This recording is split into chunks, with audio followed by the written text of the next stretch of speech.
తాకట్లో ఉన్న మీ బంగారాన్ని విడిపించి ఆ రోజు ఆన్లైన్ రేటుకి కొంటాం. Sharma gold company. వాగర్థావివ సంపృక్తౌ వాగర్థ ప్రతిపత్తయే జగతః పితరౌ వందే పార్వతీ పరమేశ్వరౌ ఆదిత్యాయ చ సోమాయ మంగళాయ బుధాయ చ గురుశుక్ర శనిభ్యశ్చ రాహవే కేతవే నమః.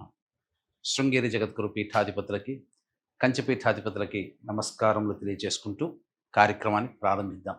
ద్వాదశ రాశులలో భాగంగా 16 జూన్ నుంచి 30 జూన్ వరకు మిథున రాశిలో జన్మించినటువంటి వారికి ఏ విధంగా ఉండబోతుందో తెలుసుకునే ప్రయత్నం చేద్దాం. ముఖ్యంగా ఈ రాశిలో జన్మించినటువంటి వారికి ప్రధానంగా ఉద్యోగ సంబంధమైనటువంటి వ్యవహారాల్లో కాస్త ఇబ్బందులు అనేటువంటివి ఉంటాయి. ముఖ్యంగా ఒక భయాందోళన, ఉద్యోగం ఉంటుందో ఊడుతుందో అనేటువంటి ఒక భయం. అలాగే నిరుద్యోగస్తులు అన్ని అవకాశాలు దగ్గర దాకా వచ్చి కోల్పోతారు, ఇది గమనించుకోండి.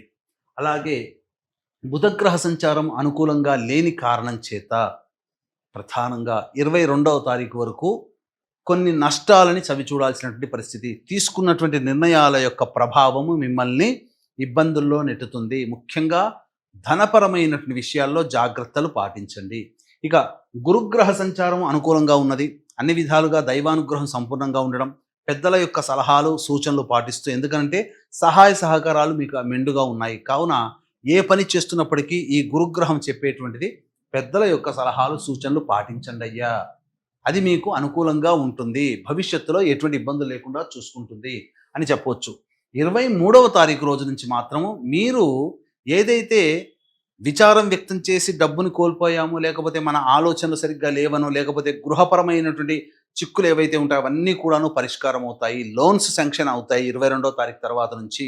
ముఖ్యంగా ధనపరమైనటువంటి సమస్యలు తీరుతాయి. రాని బాకీలు కూడా వసూలయ్యే అవకాశాలు గోచరమవుతున్నాయి.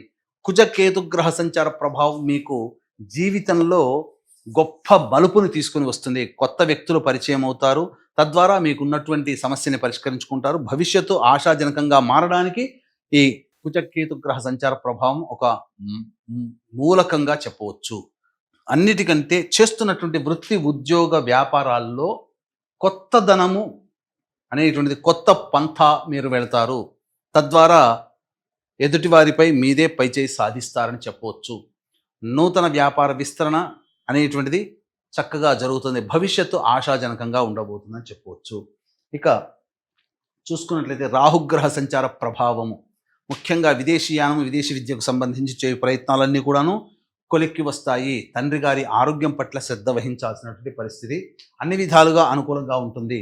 కాకపోతే శనిగ్రహ సంచారము కొంత నిదానము, చేస్తున్నటువంటి వృత్తి ఉద్యోగ వ్యాపార ప్రయత్నాల్లో ఏ ప్రయత్నంలోనైనా కానీ నిదానాన్ని సూచిస్తుంది, ఆలస్యాన్ని సూచిస్తుంది. కాబట్టి జాగ్రత్తలు పాటించండి. దైవానుగ్రహం పొందే ప్రయత్నం చేస్తే ఆ పనులన్నీ కూడాను శుభముహూర్తంగా అవుతాయి. ఇక శుక్రగ్రహ సంచార ప్రభావం మీకు సంపూర్ణంగా యోగదాయకంగా ఉంటుంది. చక్కటి స్త్రీ సాంగత్యము, అలాగే స్త్రీలతో ఉన్నటువంటి విభేదాలన్నీ కూడా పరిష్కారం అవుతాయి. అన్ని విధాలుగా మీకు అనుకూలంగా ఉండేటువంటి సమయంగా చెప్పవచ్చు. ఏ తర్వాత చెప్పుకొచ్చేది ఏమిటంటే, ఒక బుధుడు రవి యొక్క సంచార ప్రభావం తప్ప మిగతా అన్ని గ్రహాల యొక్క ప్రభావము ఈ మిథున రాశిలో జన్మించినటువంటి వారికి అనుగ్రహంగా ఉండడం కారణం చేత మిశ్రమ ఫలితం కంటే అధికమైనటువంటి శుభ ఫలితాలే పొందుతారు. ముఖ్యంగా వివాహం కావాల్సినటువంటి అబ్బాయిలకి అమ్మాయిలకి సంబంధించి చేయు ప్రయత్నాలు కొలిక్కి వస్తాయి. సంతానం కోసం ఎదురు చూస్తున్నటువంటి దంపతులకి చక్కటి శుభవార్త వింటారు. అన్ని విధాలుగా ఆనందదాయకంగా ఉండేటువంటి పరిస్థితి గోచరమవుతుంది. ఇక విద్యార్థులకి కోరుకున్నటువంటి విద్యా సంస్థల్లో ప్రవేశం లభించడము, అన్ని విధాలుగా మీ ప్రయత్నాలు సఫలీకృతమవుతాయని చెప్పవచ్చు.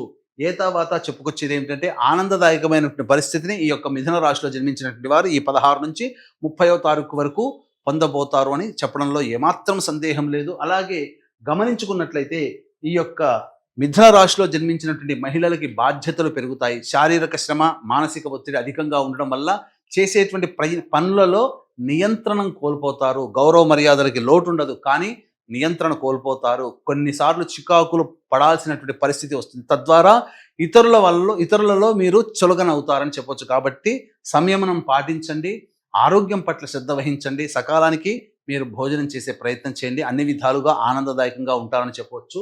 ఇక 16వ తారీఖు నుంచి 30వ తారీఖు వరకు ఏ విధంగా ఉండబోతుందో తెలుసుకునే ముందు వీక్షించేటువంటి ప్రేక్షకులకి గమనిక. ఈ నెల 21వ తారీఖు రోజున ఏకాదశి, అశ్విని నక్షత్రము కలిసినటువంటి పుణ్యతిథి.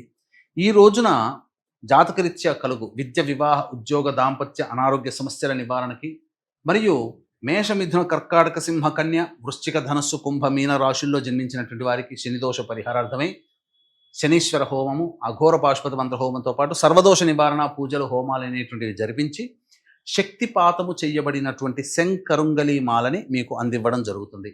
అవకాశం ఉన్నటువంటి వాళ్ళు ఈ కార్యక్రమం తదనంతరం కాంటాక్ట్ చేసి పూర్తి వివరాలు తెలుసుకోవచ్చు.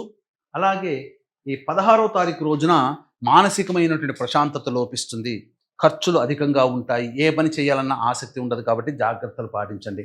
17, 18వ తారీఖులో సంతానం మూలకంగా ఖర్చులు, విభేదాలు అనేటువంటివి పెరుగుతాయి. అలాగే ఆస్తి సంబంధమైనటువంటి వివాదాలు కొలిక్కి వస్తాయని చెప్పవచ్చు. ఖర్చులు కూడా అధికంగా ఉంటాయి. 19, 20, 21, 22వ తారీఖుల్లో ప్రధానంగా సహాయ సహకారాలు ఇతరుల వలన రావడం, అనుకున్నటువంటి పనులను కాదలుచుకున్నటువంటి కార్యం గంధర్వులే నెరవేర్చినట్టు మీ అనుకున్నటువంటి పనులని ఇతరుల సహాయ సహకారాలతో మీరు పూర్తి చేసుకుంటారు. స్త్రీ సాంగత్యం గోచరమవుతుంది. అన్ని విధాలుగా మంచి శుభ పరిణామము. డబ్బులు కూడా మీకు రాని బాకీలు వసూలవుతాయి. ఖర్చులకు మించిన ఆదాయం లభించడం ద్వారా ఆనందదాయకంగా ఉంటాయి. విందులు, వినోదాల్లో పాల్గొంటారు అని చెప్పవచ్చు. 23, 24వ తారీఖులో చూసుకుంటే ఖర్చులు అధికంగా ఉంటాయి, ప్రశాంతత లోపిస్తుంది, ఏ పని చేయాలన్న ఆసక్తి ఉండదు, ఆటంకాలు ఉంటాయి, ఒక జిగ్జాగ్ లాగా ఉంటుంది, అనవసరమైనటువంటి ప్రయాణాలు చేయాల్సిన పరిస్థితి గోచరమవుతుంది. 25, 26వ తారీఖుల్లో పెండింగ్లో ఉన్నటువంటి పనులను పూర్తి చేసుకుంటారు. బాధ్యత కంప్లీట్ చేసుకున్నామనే సంతోషంతో విందులు, వినోదాల్లో కుటుంబ సభ్యులతో పాల్గొంటారు, ఆనందంగా జీవిస్తారని చెప్పవచ్చు. 27, 28, 29వ తారీఖుల్లో ధనపరమైనటువంటి సమస్యలు అధికమవుతాయి, జాగ్రత్తలు పాటించండి. ఖర్చులు కూడా అధికంగా ఉంటాయి, ప్రయాణాలు చేయాల్సినటువంటి పరిస్థితి, కుటుంబ సభ్యులతో వాగ్వివాదాలు జరుగుతాయి కాబట్టి జాగ్రత్తలు పాటించండి. 30వ తారీఖు రోజున మాత్రం ఇతరుల యొక్క సహాయ సహకారాలు పొందడం ద్వారా మీకు అనుకున్నటువంటి పనులు పూర్తి చేసుకుంటారు. అలాగే భాగస్వాములతో మీరు మాట తగ్గించుకొని ఉండే ప్రయత్నం చేస్తే ఆ రోజు కష్టాలు, నష్టాలు లభించవు, అన్ని విధాలుగా ఆనందదాయకంగా ఉంటుంది. ఏ తర్వాత చెప్పొచ్చేది ఏమిటంటే, ఈ యొక్క మిథున రాశిలో జన్మించినటువంటి వారు ప్రతిరోజు సూర్యుడికి నమస్కారం, సూర్యాష్టకం 6 సార్లు పారాయణం చేస్తే చాలా మటుకు సమస్యలు పరిష్కారం అవుతాయి. ఇక ఇప్పుడు చెప్పినటువంటి సమస్యల కంటే ఇంకా ఎక్కువగా సమస్యలు మిమ్మల్ని బాధిస్తున్నట్లయితే దగ్గరలోని మంచి ఉపాసనా పరులైనటువంటి జ్యోతిష్యులను సంప్రదించి వారి సలహాలు, సూచనలు కనుక పాటించినట్లయితే మరింత మెరుగైనటువంటి జీవితాన్ని పొందుతారని తెలియజేస్తూ సర్వం శ్రీ ఉమామహేశ్వర పరబ్రహ్మార్పణమస్తు.